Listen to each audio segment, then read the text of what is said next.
ulterior motive or impure intention, he knows. He's not going to reveal himself. He's going to hide in the bushes and snicker while we go up and down looking for Krishna. Where's Krishna? Where's Krishna? Where's Krishna? Oh, I can't find Krishna. Huh? There's so many stories where devotees approached Krishna with some egoistic motive and Krishna simply disappears. Poof. Krishna has no obligation to be visible to us unless he likes what we're doing. Just try to understand. I mean, try to put yourself in Krishna's feet. Shoes? Sometimes wear shoes. I wish I could put myself in Krishna's feet. That would be nice. But anyway, Krishna has no obligation to reveal himself to anybody. That's why we're in this material world. If you are in this material world, if you can see this video, you are in the material world. That means you are a rascal. Okay? All of us here in the material world are rascals. That's why we're here. All of us in this material world have committed every possible sinful activity that can be performed. That's why we're here. Huh? So, try to understand, we're all the lowest of the low. And if we want to get out of this place, then we have to purify ourselves.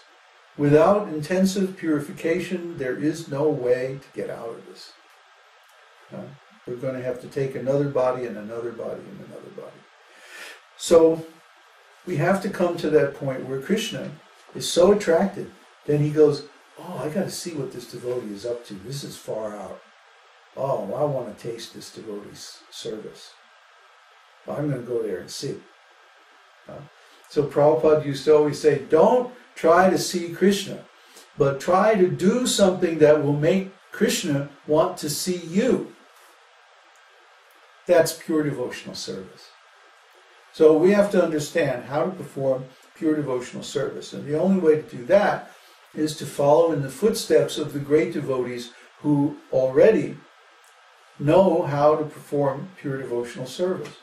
That's why the pastimes of Krishna with his pure devotees are narrated in Śrīmad-Bhāgavatam, so that we can learn the art, so that we can follow in their footsteps. Not to imitate them, but to follow them, to serve them, to support their activities and the same similar types of activities performed by those who are already pure devotees. That's why we have a parampara, a disciplic succession.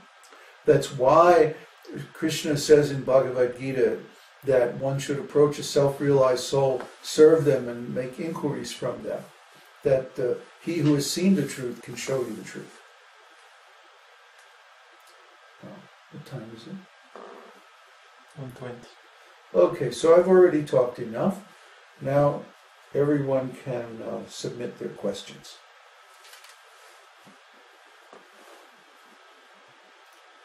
Questions?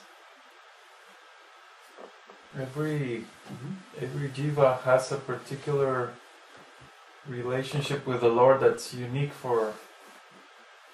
that's basically unique, isn't it?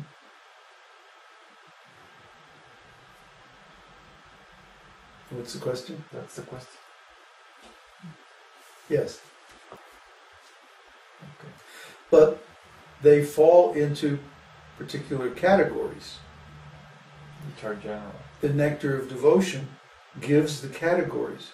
That's why I said it's an ontological analysis of the categories and types of devotional service described in Śrīmad-Bhāgavatam. Śrīmad-Bhāgavatam is very extensive, gives all kinds of examples of devotional service. So, instead of particular examples, the nectar of devotion analyzes those examples into categories. And then the examples are the instances of those categories. That's ontological thinking. Okay, so Śrīmad-Bhāgavatam gives the examples Bhakti Rasamrita Sindhu gives the categories of those examples so that we have a language in which to talk about them. The idea of there being 5 main rasas, for example, we talked about this so many times: neutrality, servitorship, friendship, parenthood, conjugal love. This comes from the nectar of devotion.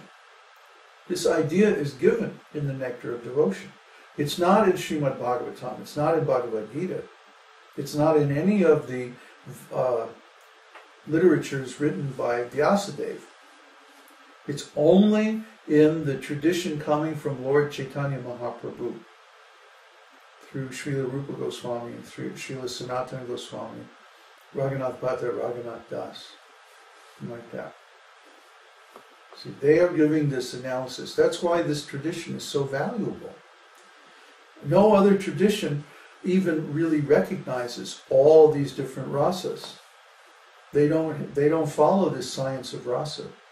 They're just sort of winging it. See? They don't have a map.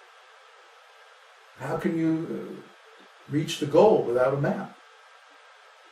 Well, that's the importance of this Bhakti Rasamrita Sindhu. I think there's a question.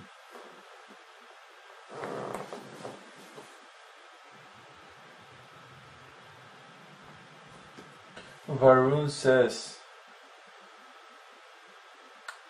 is there no free will? Is everything predetermined? How can one become sincere while living in the material world? It is so hard. What's the question exactly? How can one become sincere while living in the material world? Wait a minute, no, he started out from, is there no free will? Where did you get that? Well, there's 3 questions in a row, and then There's too many questions. What is the question? Which one? Varun? Which question do you want me to answer? Which question has anything to do with the subject matter?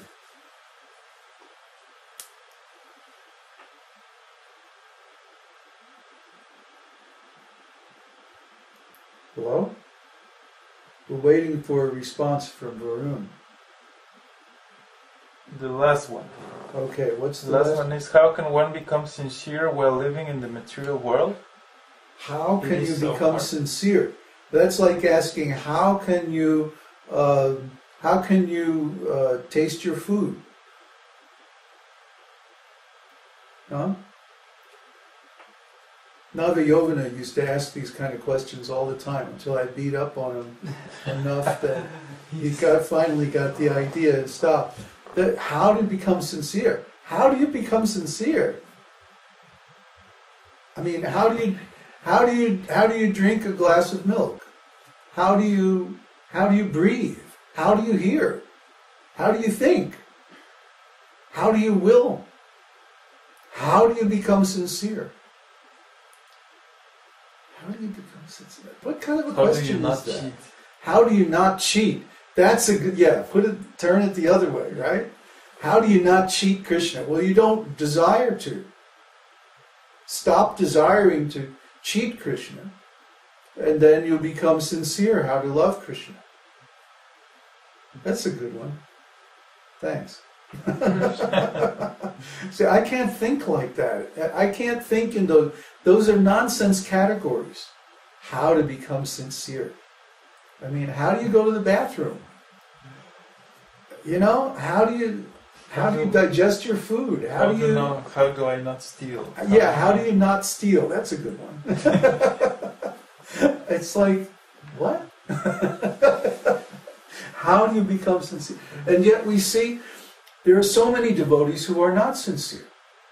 There are so many devotees engaged in mixed devotional service because they have some desire for karma, jnana, and yoga. Well, I guess it's a better question than ignoring it whatsoever. Well, yeah, but I mean, the question is actually contained, or the answer to the question is contained within the definition of pure devotional service. See? If we understand what is pure devotional service, that it contains no mixture of karma, jnana, or yoga, that means we have to give up those things. Huh? I mean, it's so simple. And the principles of devotional service support that. Giving up karma, our 4 regulative principles. Giving up jnana, that we don't accept impersonalism or other speculative philosophies. And yoga. We don't bother to try to cultivate mystic powers or anything like that. Why? Krishna already has all mystic powers, and He's right here in our hearts with us.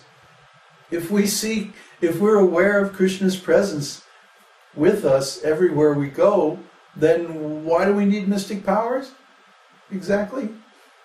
Huh? He's already our greatest friend. He's been with us eternally.